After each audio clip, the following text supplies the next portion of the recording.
Maharashtra DCM Ajit Pawar ಅವರ ವಿಮಾನ ದುರಂತಕ್ಕೆ ವಿಚಾರಕ್ಕೆ ಸಂಬಂಧಪಟ್ಟಂತೆ ಮತ್ತಷ್ಟು ಸ್ಫೋಟಕ ಸುದ್ದಿ ಈಗ ಬಹಿರಂಗವಾಗ್ತಾ ಇದೆ. ಒಂದು ದುರಂತ 5ರನ್ನ ಬಲಿ ಪಡೆದುಬಿಡ್ತು. ಆದರೆ ಮತ್ತೊಬ್ಬರ ಬದಲು ವಿಮಾನ ಏರಿದ್ರ ಮೃತ ಕ್ಯಾಪ್ಟನ್ ಸಮಿತ್ ಕಪೂರ್ ಅನ್ನೋದು ಈಗ ಮೃತ ಕ್ಯಾಪ್ಟನ್ ಸಮಿತ್ ಕಪೂರ್ ಅವರ ಸ್ನೇಹಿತ ಬೆಚ್ಚಿಟ್ಟಂತಹ ಸ್ಫೋಟಕ ಮಾಹಿತಿ. ದಾದಾ ಪ್ರಯಾಣಿಸಬೇಕಾಗಿದ್ದಂತಹ ವಿಮಾನದ ಪೈಲಟೇ ಬೇರೆ ಇದ್ರು. ಟ್ರಾಫಿಕ್ನಿಂದಾಗಿ ಸರಿಯಾದ ಸಮಯಕ್ಕೆ ಅವರಿಗೆ ಆ ಪೈಲಟ್ಗೆ ಬರ್ಲಿಕ್ಕೆ ಆಗ್ಲಿಲ್ವಂತೆ. ಹೀಗಾಗಿ ಕ್ಯಾಪ್ಟನ್ ಸಮಿತ್ ಕಪೂರ್ ವಿಮಾನ ಏರಿದ್ರಂತೆ. ಮೃತಪಟ್ಟವರ ಪೈಕಿ ಕ್ಯಾಪ್ಟನ್ ಸಮಿತ್ ಕಪೂರ್ ಕೂಡ ಒಬ್ರು. ಕಪೂರ್ ತಪ್ಪು ಮಾಡುವ ಸಾಧ್ಯತೆ ತೀರಾ ಕಡಿಮೆ ಅಂತಿದ್ದಾರೆ ಸ್ನೇಹಿತ. ಬಹಳ ಅನುಭವಿ ಪೈಲಟ್ ಅವರು. ಅಜಿತ್ ಪವಾರ್ ವಿಮಾನ ದುರಂತದ ಬಗ್ಗೆ ಮತ್ತಷ್ಟು ಸ್ಫೋಟಕ ವಿಚಾರಗಳು ಬಹಿರಂಗ ಆಗ್ತಾ ಇರುವಂತದ್ದು. ಆ ವಿಮಾನವನ್ನ ಏರ್ಬೇಕಾಗಿದ್ದಂತಹ ವ್ಯಕ್ತಿಯೇ ಬೇರೆ, ನಂತರ ಏರಿ ಆ ದುರಂತದಲ್ಲಿ ಮೃತಪಟ್ಟಂತಹ ವ್ಯಕ್ತಿಯೇ ಬೇರೆ. ಅಂದ್ರೆ ಸಮಯಕ್ಕೆ ಸರಿಯಾಗಿ ಆ ಟ್ರಾಫಿಕ್ನಿಂದಾಗಿ ಪೈಲಟ್ಗೆ ಬರ್ಲಿಕ್ಕೆ ಆಗ್ಲಿಲ್ಲ. ಹೀಗಾಗಿ ಕ್ಯಾಪ್ಟನ್ ಸಮಿತ್ ಕಪೂರ್ ವಿಮಾನ ಏರ್ತಾರೆ.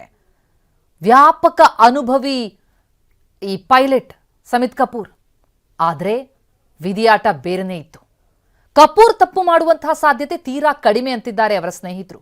ವಿಮಾನ ದುರಂತದ ಬಗ್ಗೆ ಸಮಗ್ರ ತನಿಖೆ ಆಗಬೇಕು ಅಂತಲೂ ಕೂಡ ಒತ್ತಾಯಿಸ್ತಾ ಇದ್ದಾರೆ.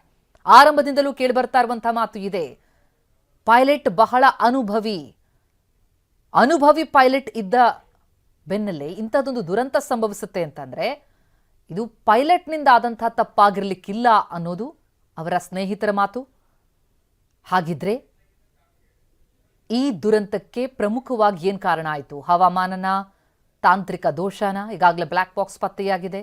ಒಂದು ಕಡೆ ತನಿಖೆ ನಡೀತಾ ಇದೆ. ಆದರೆ ಮತ್ತೊಂದೆಡೆ ಈ ದುರಂತಕ್ಕೆ ಸಂಬಂಧಪಟ್ಟಂತೆ ಬೆಳಕಿಗೆ ಬರ್ತಾ ಇರುವಂತಹ ಹೊಸ ವಿಚಾರಗಳು ಸಮಯ ಬಂದಾಗ ಹೇಗೆ ಎಲ್ಲರಲ್ಲೂ ವಿಧಿ ಬಲಿ ಪಡೆದು ಬಿಡುತ್ತೆ ಅನ್ನೋದಕ್ಕೆ ಸಾಕ್ಷಿಯಾಗ ನಿಲ್ಲುತ್ತೆ ಈ ಪ್ರಕರಣ. ಯಾಕಂದ್ರೆ ಈ ಒಂದು ವಿಮಾನವನ್ನ ಏರ್ಬೇಕಾಗಿದ್ದಂತಹ ಪೈಲಟೇ ಬೇರೆ, ಆದರೆ ಬಂದದ್ದೇ ಬೇರೆ.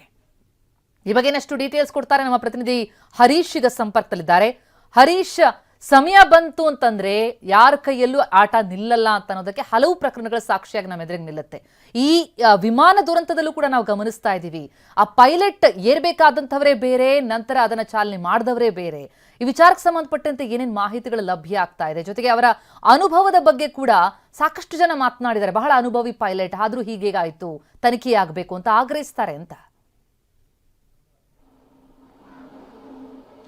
ಹೌದು ಪ್ರತಿಮಾ, ಮೊನ್ನೆ ನಡೆದಂತಹ ವಿಮಾನ ದುರಂತದಲ್ಲಿ, ಬಾರಾಮತಿಯಲ್ಲಿ ನಡೆದಂತಹ ವಿಮಾನ ದುರಂತದಲ್ಲಿ ಅಜಿತ್ ಪವಾರ್ ಸೇರಿದಂತೆ 5 ಮೃತಪಟ್ಟಿರುವಂತಹದ್ದು. ಈ ಸಂದರ್ಭದಲ್ಲಿ ಒಂದು ಏನು ಮುಖ್ಯ ಪೈಲಟ್ ಏನಿದ್ರು ಸುಮಿತ್ ಕಪೂರ್, ಅವರು ಕೂಡ ಸಾವನ್ನಪ್ಪಿದ್ರು. ಆದ್ರೆ ಇಲ್ಲಿ ದುರದೃಷ್ಟವಶತ್ ಏನು ಅಂತಂದ್ರೆ ಸುಮಿತ್ ಕಪೂರ್ ಬದಲಿಗೆ ಬೇರೆ ಒಬ್ರು ಪೈಲಟ್ ಬರಬೇಕಾಗಿತ್ತು. ಅವರು ಬರದೇ ಇದ್ದ ಕಾರಣ ಸುಮಿತ್ ಕಪೂರ್ ಅವರು ಈ ಒಂದು ವಿಮಾನವನ್ನ ಏರಿ ನಾನೇ ಚಾಲನೆ ಮಾಡ್ತೀನಿ ಅಂತ ಹೋಗಿದ್ರು. ಇಲ್ಲಿ ಬಹುಮುಖ್ಯವಾಗಿ ಮೈನ್ ಪೈಲಟ್ ಏನಿದ್ರು ಈ ವಿಮಾನವನ್ನ ಚಲಾಯಿಸುವಂತವರು ಅವರು ಬರಲಿಲ್ಲ, ಟ್ರಾಫಿಕ್ ನಲ್ಲಿ ಸಿಗಾಕೊಂಡಿದ್ರು. ಹಾಗಾಗಿ ಅವ್ರು ಬರ್ಲಿಕ್ಕೆ ಆಗದೇ ಇದ್ದಿದ್ರಿಂದ ಸುಮಿತ್ ಕಪೂರ್ ಅವರು ವಿಮಾನ ಏರಿದ್ರು. ಅಜಿತ್ ಪವಾರ್ ಅವ್ರನ್ನ ನಾನೇ ಕರೆದುಕೊಂಡು ಬಾರಾಮತಿಗೆ ಹೋಗ್ತೀನಿ ಅನ್ನುವಂತ ನಿರ್ಧಾರವನ್ನ ಮಾಡಿದ್ರು. ವಿಮಾನ ಪತನ ಆಯ್ತು. ಮತ್ತೆ ಸುಮಿತ್ ಕಪೂರ್ ಅವರಿಗೆ ಸಾಕಷ್ಟು ಅನುಭವ ಇತ್ತು. ಸುಮಾರು 16,000 ಗಂಟೆಗಳ ಏನು ವಿಮಾನ ಚಲಾಯಿಸಿದಂತ ಅನುಭವ ಅವರಿಗೆ ಇತ್ತು. ತುಂಬಾ ಹಿರಿಯ ಪೈಲಟ್ ಕೂಡ ಆಗಿದ್ರು.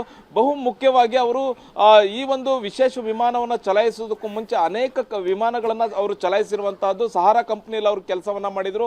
ಸ್ಪೇಸ್ ಜೆಟ್ ಅಲ್ಲೂ ಕೂಡ ಅವರು ಸಾಕಷ್ಟು ವರ್ಷಗಳ ಕಾಲ ವಿಮಾನವನ್ನ ಚಲಾಯಿಸಿದ್ರು. ಅವರಿಗೆ ಸಾಕಷ್ಟು ಅನುಭವ ಇದೆ. ಅವರಿಂದ ಯಾವುದೇ ರೀತಿಯಾದಂತಹ ಲೋಪ ಆಗ್ಲಿಕ್ಕೆ ಸಾಧ್ಯ ಇಲ್ಲ ಅನ್ನುವಂಥದ್ದನ್ನ ಅವರ ಸ್ನೇಹಿತರುಗಳು ಹೇಳ್ತಾ ಇರುವಂತಹದ್ದು.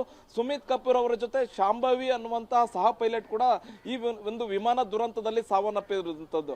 ಮುಖ್ಯವಾಗಿ ಕ್ಯಾಪ್ಟನ್ ಏನಿರ್ತಾರೆ ಅವರು ಸಾಕಷ್ಟು ಅನುಭವ ಹೊಂದಿದಂತವರು, ವಿಮಾನ ಚಲಾವಣೆಯಲ್ಲಿ ಚಲಾಯಿಸೋದ್ರಲ್ಲಿ ಅವರು ನಂಬರ್ 1 ಆಗಿದ್ದಂತವರು, ಸಾಕಷ್ಟು ಅನುಭವ ಹೊಂದಿದಂತವರು. ಯಾವುದೇ ಕಾರಣಕ್ಕೂ ಅವರಿಗೆ ಈ ರೀತಿಯಾದ ಒಂದು ಸಮಸ್ಯೆ ಬರ್ಲಿಕ್ಕೆ ಸಾಧ್ಯ ಇಲ್ಲ, ಮತ್ತೆ ಅವರಿಂದ ಯಾವುದೇ ಕಾರಣಕ್ಕೂ ತಪ್ಪಾಗ್ಲಿಕ್ಕೆ ಸಾಧ್ಯ ಇಲ್ಲ ಅನ್ನುವಂಥದ್ದನ್ನ ಅವರ ಸ್ನೇಹಿತರು ಹೇಳ್ತಾ ಇದ್ದಾರೆ.